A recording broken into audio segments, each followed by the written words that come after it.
আজ আবার এই যে একটু মানে পলে মানে গিলে মেটে ঠ্যাং দিয়ে আলু দিয়ে একটা মাখা মাখা করছি। তোকে রোজ মাংস করতে হবে?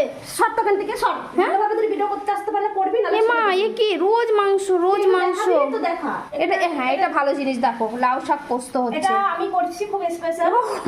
আচ্ছা আচ্ছা ঠিক আছে। আর বলো, রোজ রোজ কি মাছ মাংস ভালো লাগে? এসছি আজকে 2 দিন হয়ে গেল, প্রত্যেকদিন মাছ মাংস, একদম পাগল হয়ে যাচ্ছে। এখন একটা জিনিস এটা বন্ধ করবি না, আর একটা জিনিস আছে, ওটা দেখা। এটা খাসি চুস্তা ফেবরা। দেখো এটা আমি খাই, ঠিক আছে? এটা ধুয়ে পরিষ্কার করে রেখেছি। দেখো দেখো এটা তো আমার ভীষণই ভালো লাগে। কে কে খেতে ভালোবাসো কমেন্ট করবে। এই জিনিসটাও রোজ খাবে, যখনই দেখবে ওর ভিডিও খুলবে শুধু মাংস মাংস মাংস এইরকম করে করে টেনে টেনে খাবে। আছে তো নিচে মুরগির মাংস আছে।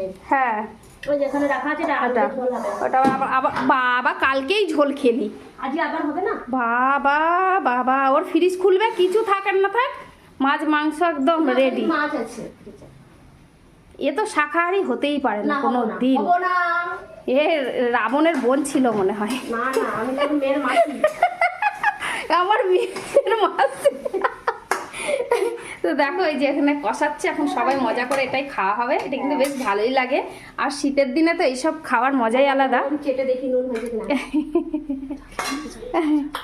তো দেখো, তা আমি করছি লাউ শাক আর ও করছে মাংস।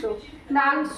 হ্যাঁ, আমি লাউ শাক পোস্ত করছি কারণ আমার হাতে লাউ শাক পোস্ত ও ভালোবাসে। এই আমি বললাম যে আমি করছি, কি অবস্থা আমি আর ওর হাতের মানে মাছ মাংসটা আমি খেতে ভালোবাসি, তাই 2 বোনে মিলে ঝুলে হচ্ছে। চলো টাটা।